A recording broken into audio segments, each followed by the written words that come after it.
Hi, everyone. My name is Esmeralda, and I am a partnerships and policy manager at the Low Income Investment Fund and spend most of my time working on Build Up California, which is an initiative of LIF dedicated to the equitable expansion, improvement, and sustainability of early learning and care facilities. We welcome you to Build Up California's February network meeting, and we want to celebrate that it's Black History Month. Black History Month celebrates the rich cultural heritage, triumphs, and adversities that are a lasting part of our country's history. Today, we are going to have a presentation on the Brighter Futures Fund by Lily, who is on our lending team at LIF. Lily is a loan officer on LIF's lending team and has been with LIF for 4 years. She previously worked on community development projects and finance from roles with government agencies and an affordable housing developer. I'm also joined today by Samantha Payton and Leslie Hutchinson, who are part of our LIF team supporting the meeting as well. We will be monitoring the chat. You are welcome to use the question and answer feature if you have a question. And as we get started, I want to invite everyone to make sure that you have your name and organization or where you're joining us from today in the chat. And I am going to hand it over to Lily. Hi, everybody. It's good to be here with you all. I'm going to share my screen here.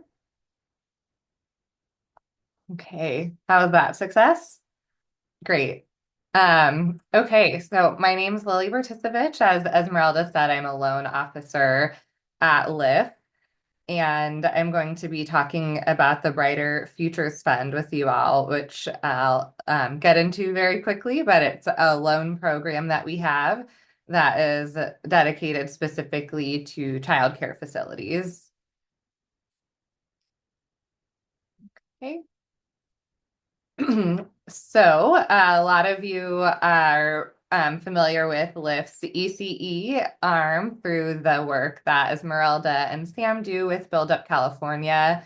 And LIF's ECE team also manages a lot of grants, does a lot of other advocacy and technical service for ECE providers. And I'm on LIF's lending team, so in a different part of LIF that provides loans. The majority of the loans that we provide are for affordable housing development, but we also do a lot of loans for community facilities like healthcare centers and charter schools and ECE facilities, which is what you're all here for. The Brighter Futures Fund is the first dedicated lending we're doing for ECE centers, which has been really exciting. And we're also learning a lot along the way and learning a lot directly from childcare providers about what the needs are for future lending as well. So in the next 30-ish minutes, I'll give an overview of the Brighter Futures Fund and talk through the loan terms that we have and the project characteristics, so kind of what the best fit is for these loans, and give the examples that we have of the 4 loans that we've closed so far through the Brighter Futures Fund, and then share a little bit about the process for what it looks like to get a loan from LIF. And then we'll wrap up with questions that I'll be happy to answer from you. And I'd also love to hear from you all on this call if you have comments for me about what about these kinds of loans is exactly what you're looking for, doesn't meet the needs that you see, etc. So would love it for it to be a two-way conversation when we get there too. Okay. So, as the high-level overview of Brighter Futures Fund, first I do have to shout out that this is a partnership that we have with Goldman Sachs. They have provided us with a $20 million loan facility that, again, is specifically dedicated to providing loans for ECE centers and ECE facility projects. We have about $10 million left where we're still looking for projects to lend for ECE centers. And these loans can be provided directly to ECE providers as our borrower or to developers who would then lease their space to an ECE provider. The big pitch here that we're really excited about is that it's a 3.5% interest rate. Lyft's regular lending interest rates are closer to 7.5 or 8%. And so we know it's a big feature and a big deal to be able to offer 3.5% to childcare providers for these loans. These loans can be national. I know folks on this are in California, and the loans can be to anywhere within California or the rest of the country. So no geographic constraints there. Um, our goal is to have our remaining $10 million closed and out the door by August 2026, which I know in terms of community development is coming up already. So would be interested and excited to hear about any facility projects that anybody is working on and anticipates getting to a finance closing on by then. So this screen has plenty of text. This is a summary of the loan terms. There's also on our website a one-page PDF describing these as well. So it can be taken away and digested at a later point. But these things are all important to know from the get-go about how our loans work. So again, a big feature here is that the interest rate is low, 3.5% as a fixed rate. These loans can be used for an ECE facility acquisition, new construction, or rehab or fit out of a building. So again, these are all going to be real estate loans for a real estate facility, not for business operations. The loan amounts can be approximately $500,000 to $3 million. A little bit lower is fine, a little bit higher is also fine, but not too much on either end.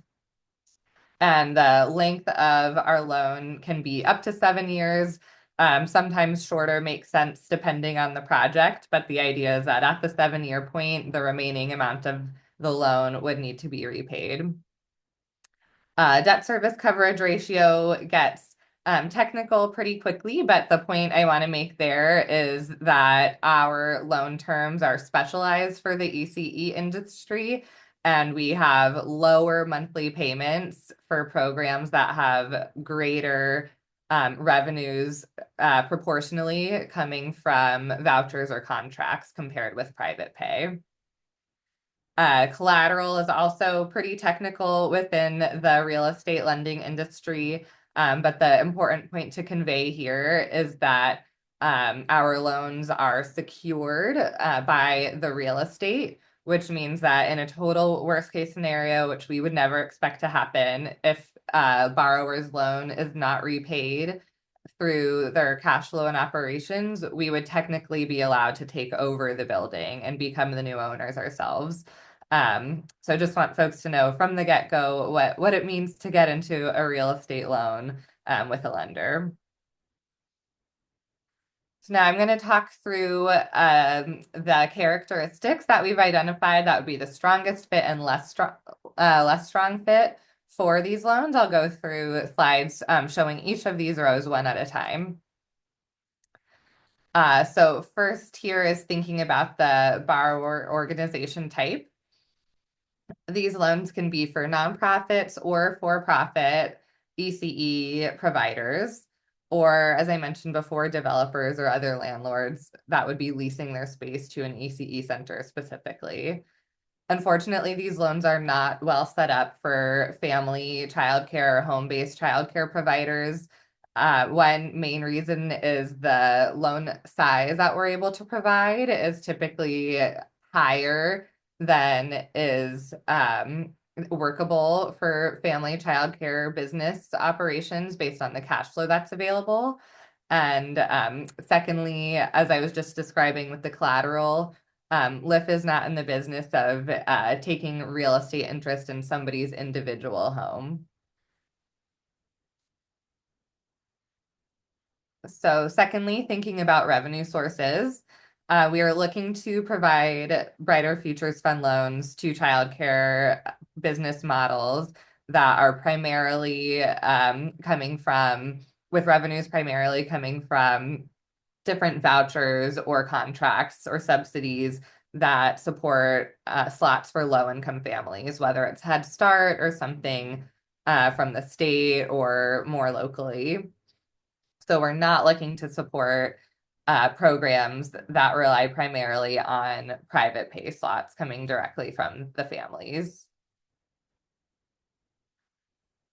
Next, in thinking about the track record of the childcare centers that we're providing a loan to, we look to provide loans to ECE providers that have strong track records with good business operations, who have at least 2 years of experience operating as a center.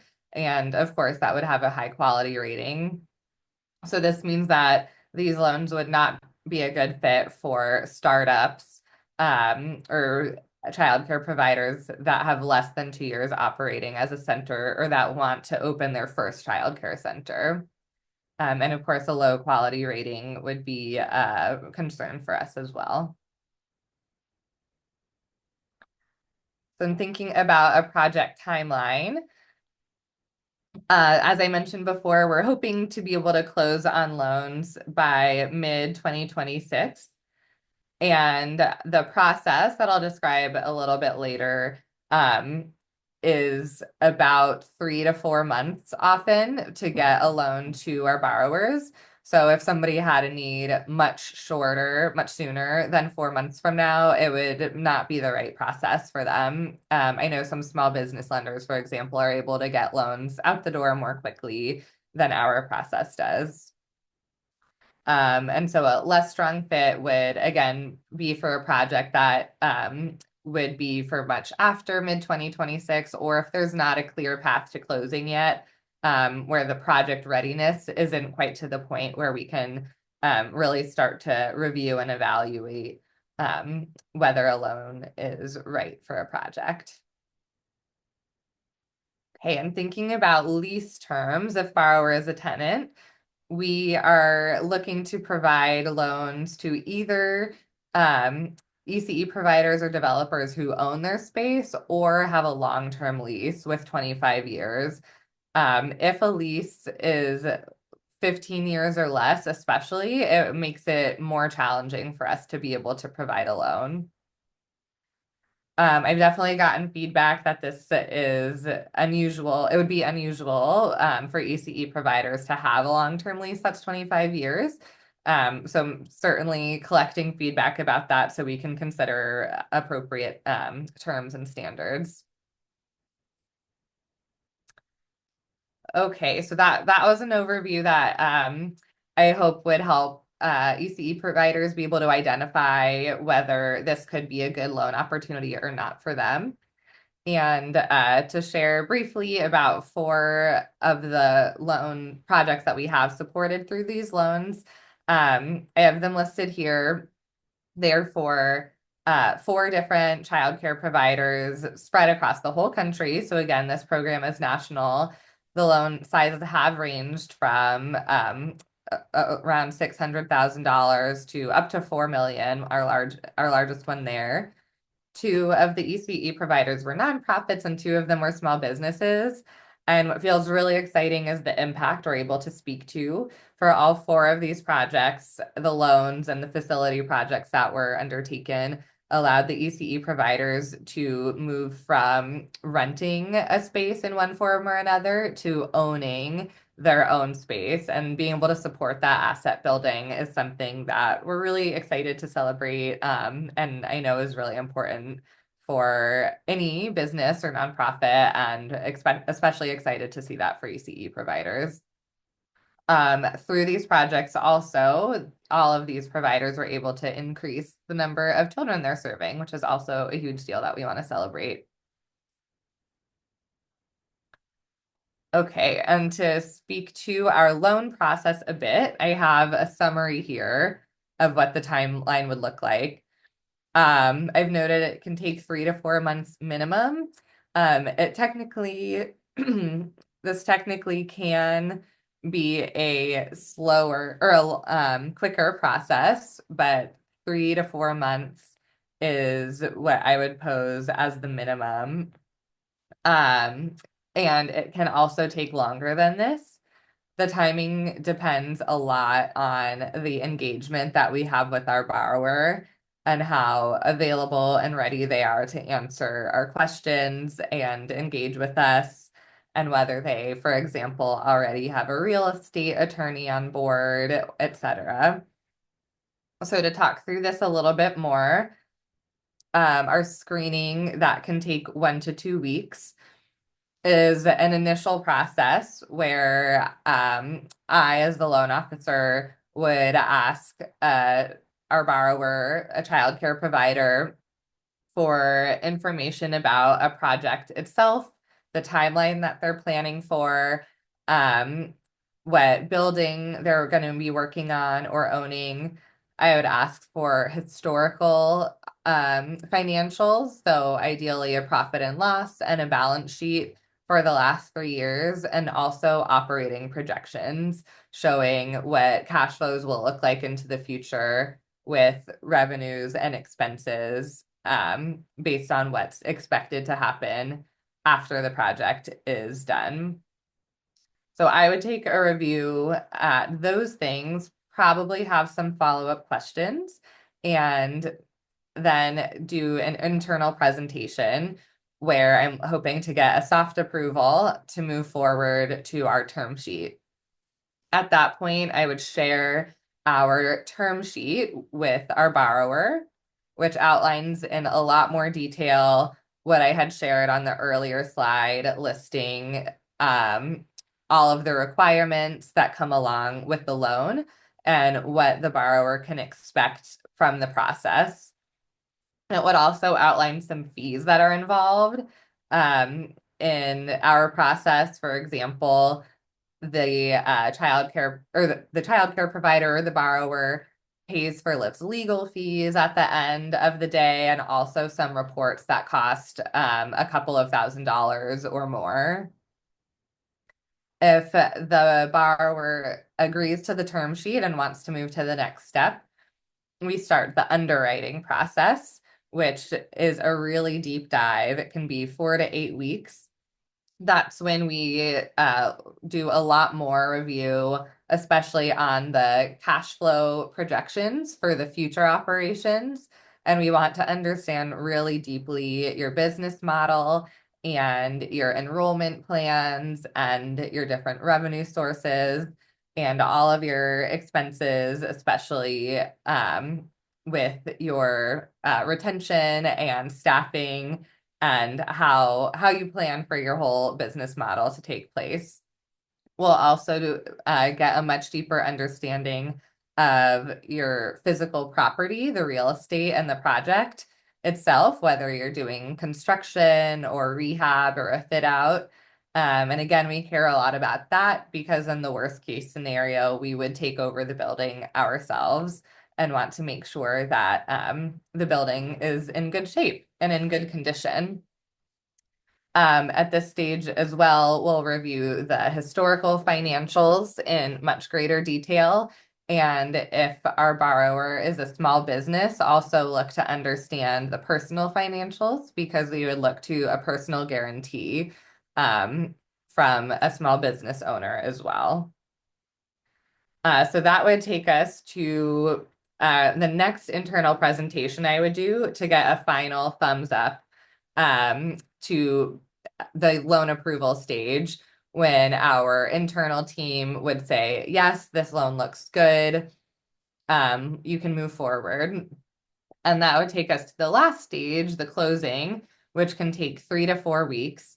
And that's when Lyft's lawyers and the borrower's lawyers work together very collaboratively, sending many loan documents back and forth to make sure everything we've agreed to and expect from the borrower is in writing.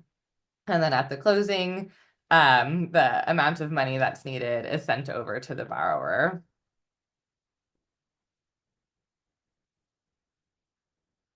Okay, so this is the last pitch here. I know I'm talking directly with a bunch of childcare providers and advocates and folks directly in the industry.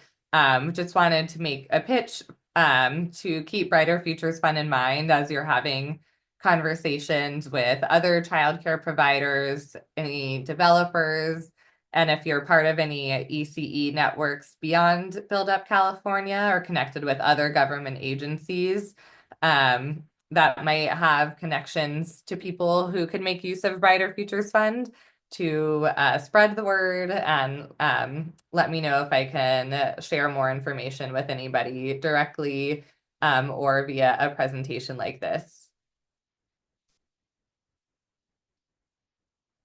Okay, that's the end of the slides with the information I was going to share. So at this point, I'm glad to answer any questions that came up and would be interested in hearing any feedback with some of these questions I have prompted here.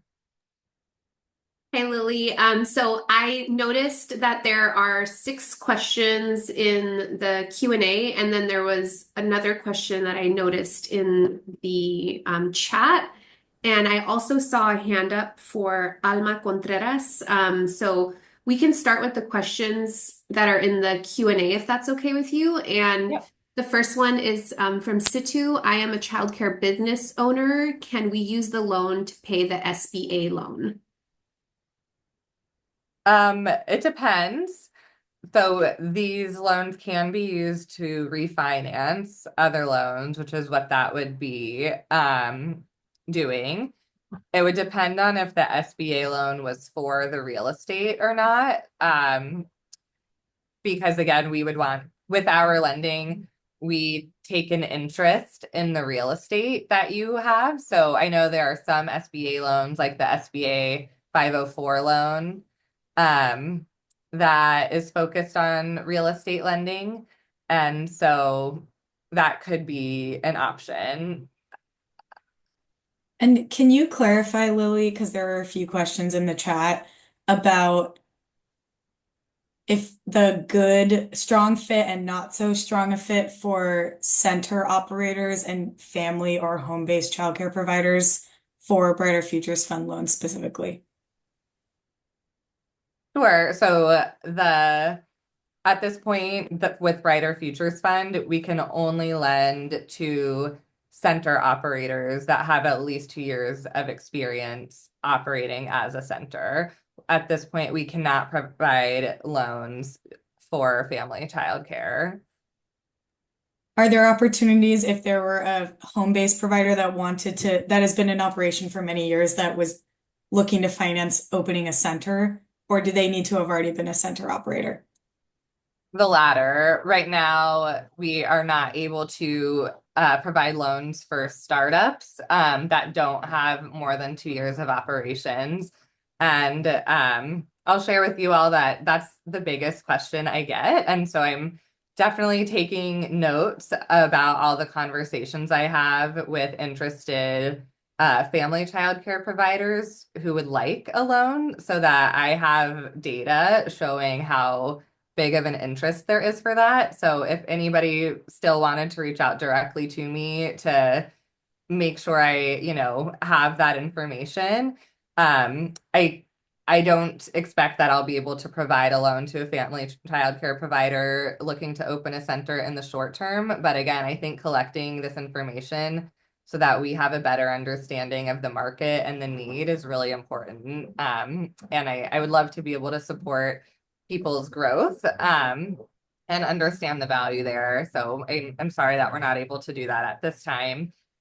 Maybe to share one extra lens from the lending perspective, a big part of what lenders do is review past financial operations to make sure we feel confident that there will be enough money to repay our loan. And so it feels risky for lenders if there's not historical financials for the exact business that we would be lending to. So even if a family childcare provider has had many years of experience operating a family home-based childcare, the huge transition to a center doesn't have the same historical financials that we would be able to review. Thank you. Okay, a couple of people asked this, and I just want to confirm because I think the answer is yes. Will we be able to provide your slide deck to attendees after? We usually We'll send folks an attachment of the slide deck as well as a link to the recordings.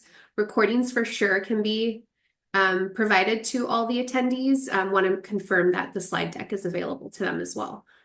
Yes, sure thing. Great, thank you. The next question, I'm gonna skip down to McKenya's question, since the question that's following is someone already asked a question. So she asked, what is the typical down payment required? Is it 10%?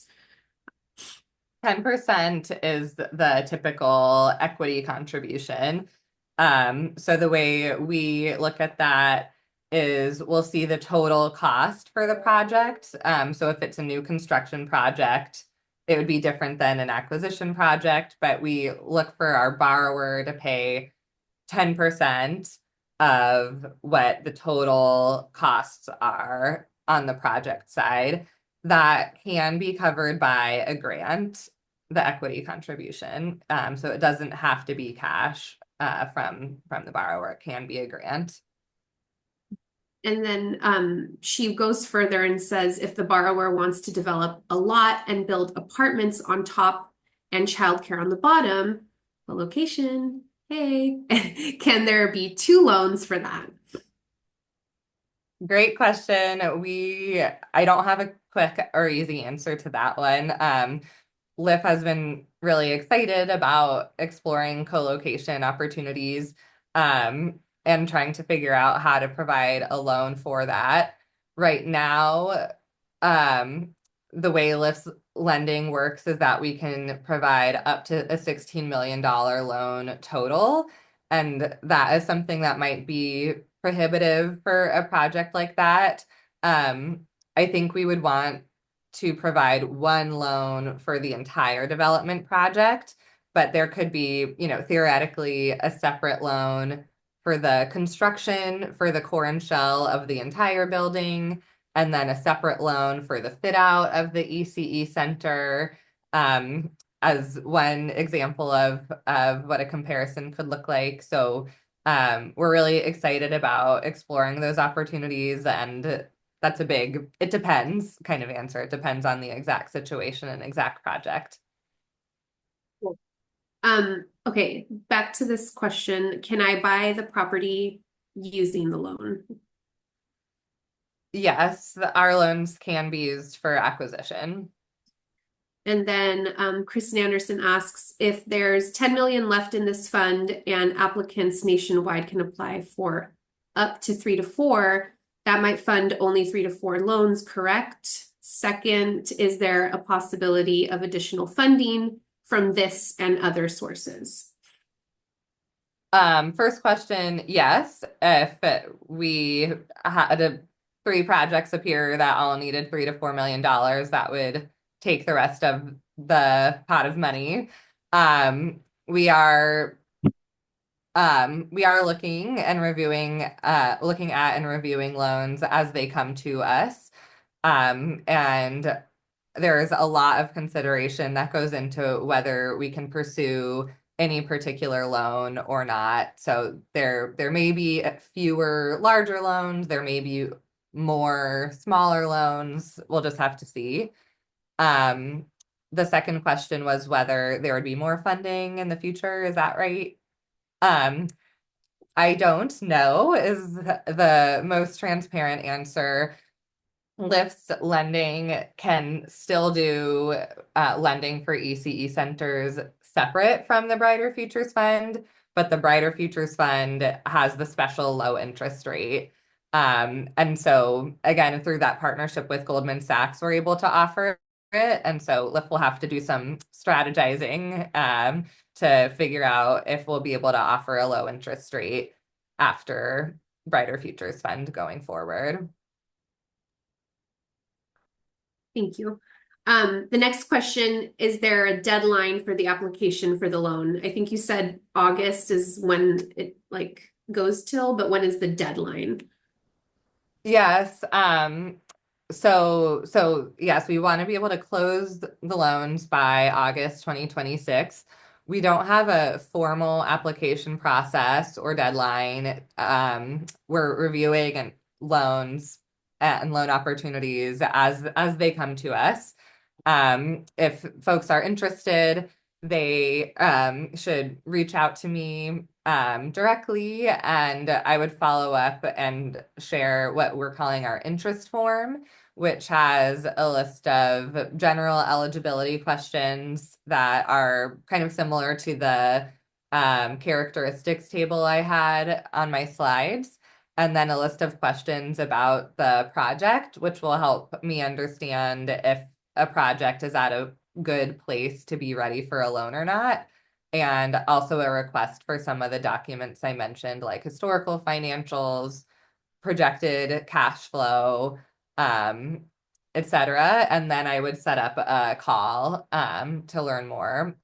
So there's not a specific deadline for any kind of application. And I'm interested in talking with folks on a rolling basis. Thank you.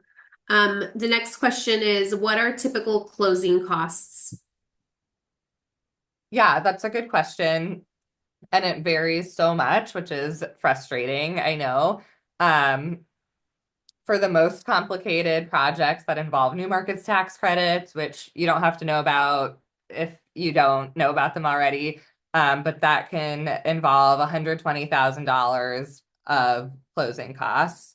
For our simpler, more straightforward projects, it can include, might be $10,000, so lower for the legal fees and closing costs.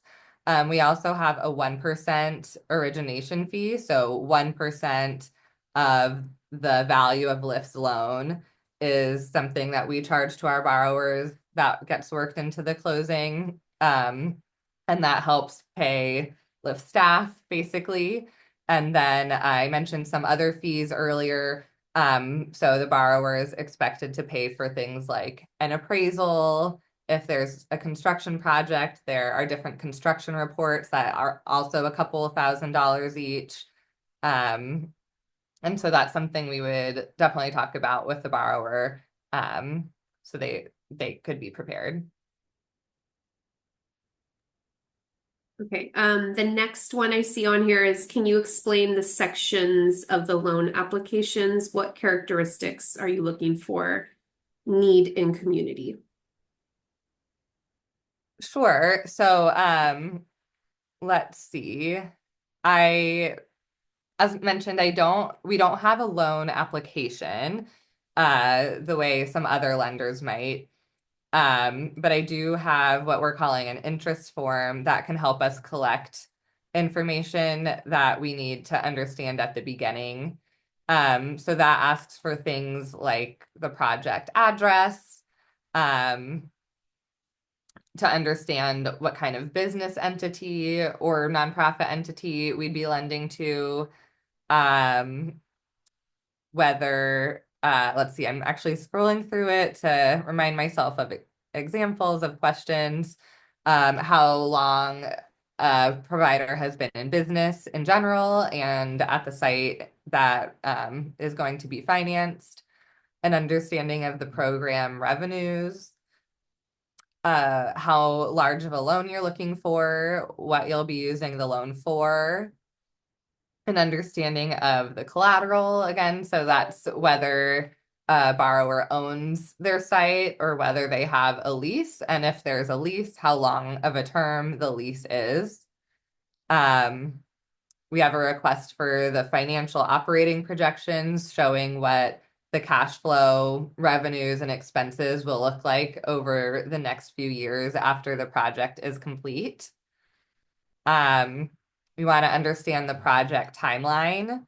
So if permits are needed, when that's expected, when construction would be expected to start and finish, and when your operations would be expected to begin, and when you would expect full enrollment. And also then we would want to see a project budget. So what are the costs going to be for getting this project done, whether again, it's just an acquisition or construction or a renovation or fit out, and then what sources you have in mind. So A lift loan, it's would assuming you'd be reaching out to us would be one of your sources, but also do you have any other grants or equity that you're planning to put in, etc. So those are all things that are in the interest form that I request. And then that's sort of what kickstarts the conversation um, for us to go from there. And then our underwriting stage basically does a much deeper dive into all of those things. Thank you, Lily. And I appreciate all the answers because there's so many questions. It's like questions gone wild in the chat and in Q&A. So I am starting with Q&A and I see the chat and I see that there's a question that's very long in Spanish in the chat. So I'm having the interpreter interpret that for me so that we can also address that question. But the next question in Q&A says, is there a maximum amount of funds we can ask for the loan for a large preschool program? So we're hoping to be able to spread the remaining amount of funding we have across at least a few projects. That's why I'm targeting around $3 million as our highest amount. But I would be interested in hearing from somebody if they needed more than that. One option that we have is providing a larger loan from Lyft, but and blending the interest rate, where a portion of it would technically be from Brighter Futures Fund with a 3.5% interest rate, and another portion of the loan being at our standard interest rate, and it would end up somewhere in the middle. Okay. Does obtain a facility for center? Okay. This question I'm not fully understanding. I think you kind of touched on this already, but would I have to put my personal house up as collateral as one of the other questions I see in the chat? So if we would be providing a loan to a small business owner, we would look for a personal guarantee. So that's not exactly the same as us having a direct interest in your home.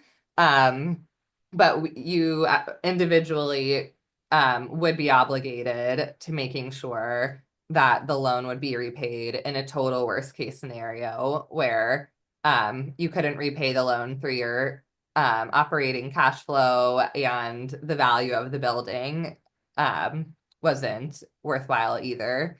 So we do look into value of any real estate you own and how much cash is in any of your accounts as part of how we review a personal guarantor.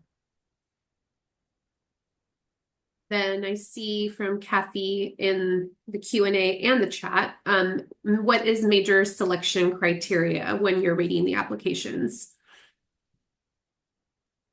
A lot of the things that I already talked about, and so what they are all important, I guess, was what I would say. Seeing that a childcare provider has enough experience for us to be confident. So again, that's why we're not able to finance startups at this time, is one thing. Feeling assurance around the revenue stream so that at least half of the revenues are coming from vouchers or contracts, and looking at the historical financials, so balance sheet and profit and loss statement, to see that the child care center has been performing positively.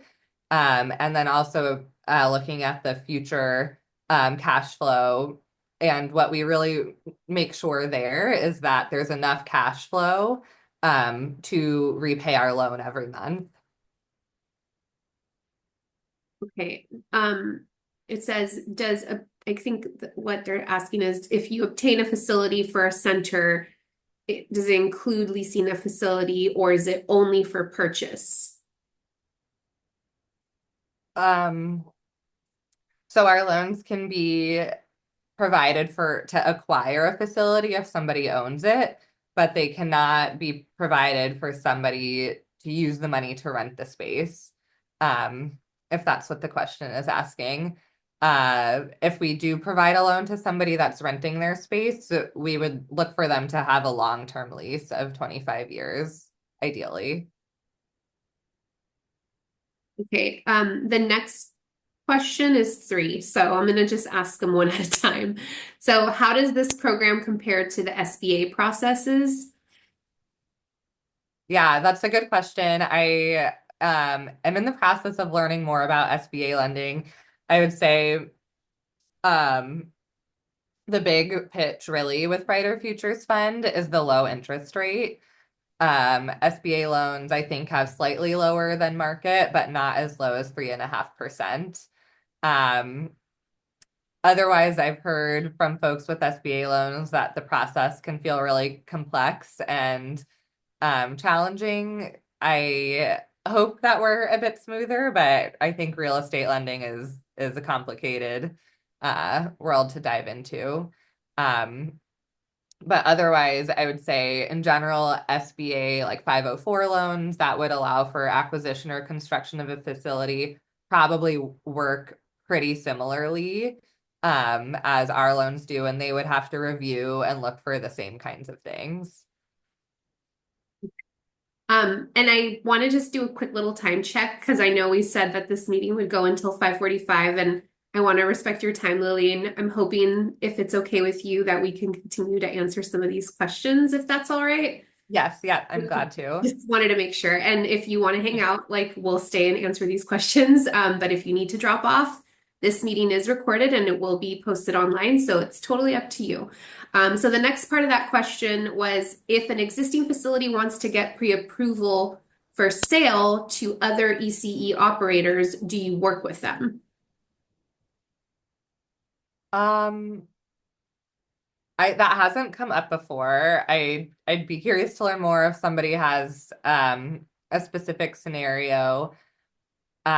We've been open to providing loans to developers that would later lease a space to a childcare provider, but then they would have to be able to provide some assurance to us that they could repay the loan, um, even though we haven't been able to review operating projections for a selected childcare center.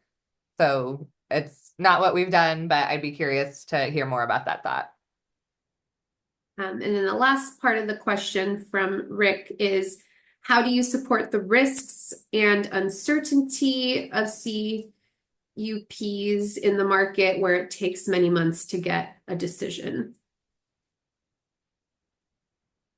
Um, I'm not sure. Do you know what CUPs stands for here? Rick, if you could put that in the chat, that would be helpful for me as well. Um, but in the meantime, I will move on to the next question. Can you share the interest form in the Q&A for us to download? Yes, we can add that in the email that we send out to folks with the slides. We can send that. Acquire a facility by, okay, yes. Okay, conditional use permit. Thank you, Kristen. Okay. All right. I forget the question. Sorry. It's okay. How do you support the risks and uncertainty of conditional use permits in markets where it takes many months to get a decision? Uh, um, that's a good question. Also, something that hasn't directly come up for us. We're not able to provide financing or until um, it's ready to go. So there have been scenarios where we're excited about providing a loan, but things get delayed for one reason or another in the permit process, or an archaeological study needs to be done, and we still anticipate being able to provide a loan. However, our term sheets that we issue technically expire after 6 months, and so after a 6 month period, if we can't get to a loan closing, we would have to kind of re-evaluate whether we're able to provide a loan. I don't know enough detail about conditional use permits, but I'm just assuming the question is around like, what if somebody comes to us with a project that takes a while to get to a point where it can close? Oh, Okay. Um, Confirming, we can share the product sheet, but not the interest form. Is that right, Lily? we can share both. Yep. The interest form is and the product sheet are things that I usually email to people from the get-go. So we can provide that to this whole group if that works for you. Great. Um, thank you. Yes. I'm going to ask the question that was asked in Spanish, but was interpreted by our interpreter. Thank you so much, Marisol. She basically says that she's lived in an apartment for 5 years, operating a small business license because they did not have two emergency exits to have a large license. And she just acquired the property in order to enlarge her license and is doing so at the moment. And she has a really high interest rate, and she's interested in this loan to pay it off to keep a low interest. Would that be something that she would be able to do? Unfortunately not. We won't be able to provide these loans to home-based or family childcare. Okay. I see another question in the chat. I am a home provider. Can I apply to buy a location and make it available for a preschool? Unfortunately, we're not able to provide loans for startups. So if somebody doesn't already have at least 2 years operating a childcare center, we won't be able to provide a loan. And then I see from Alice, the real estate loan has 7-year term, not 20 to 30-year term, question mark. At the end of the 7-year term, do you expect to refinance the rest of the loan balance? So yes, our loans are up to 7 years maximum. And at that point, there is still a big chunk of the loan outstanding that hasn't been repaid. So at that point, yes, we do expect our borrower to either repay completely from their cash or refinance the loan. So that happens in different ways. Sometimes child care providers might plan to fundraise. And that's actually a big part of the analysis that we do is to make sure that at the end of the loan term, a child care provider could feasibly refinance the loan based on a market interest rate so that we feel comfortable with that. Okay. And then I noticed that Kristen asked a question about outreaching this to housing or other developers. How can we reach out to them? They might have more ability to pay a loan. And I appreciate you, Sam, for putting an answer in there that we have been sharing this with developers, and we appreciate any help spreading the word on this in the housing development world. But I just wanted to elevate it to everyone's attention because we would love your help on doing this. I may have missed another question in the chat. Let me see. I think I'll do this as my last one. Wait, I think I already know the answer, but okay. Can I use this loan to purchase the house that I'm currently running my daycare from? 15 years in business. No, unfortunately not. Um, the loans are only for childcare centers. Okay. Thank I you. see just one more, Lily. I think you brushed on this, but Kathy asks, would state location make a difference if you have already loaned in that state? No, I would say and Lyft has offices in 5 cities throughout the country. And 2 of them are in California. One of the Brighter Futures Fund loans we provided was in San Francisco, and there's some benefit to us there because we can look to our California and San Francisco ECE team internally to help us or to help me on the lending team have a better familiarity. So that's a great shortcut for me. However, 2 of our Brighter Futures Fund loans have been in states that we don't have offices. And so we've also had the experience of learning new markets. Okay, thank you. Big thank you to Lily for her presentation today. sparked so many questions and there was a lot of interest. So thank you so much for joining us today, this evening, and sharing all of this wonderful information with all of our Build Up California network. She's a resource moving forward. I believe Sam put her email in the chat, and that is also going to be in the slides that you will all be receiving.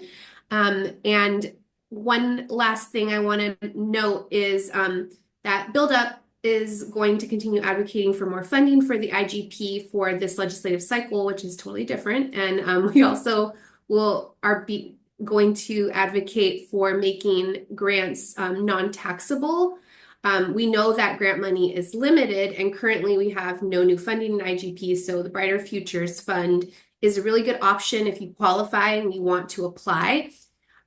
We will be having another network meeting in March, information to come soon. And we want to thank you for your time and sharing space with us today. We have 3 short Zoom questions, a survey. If you could please fill it out. It's going to take you a minute or 2. We hope you can join us to fill out the survey, and we really appreciate your time today. Feel free to fill out the survey and sign off. We will be reaching out to you with information about our webinar today. Thank you all for joining us, and have a great rest of your evenings.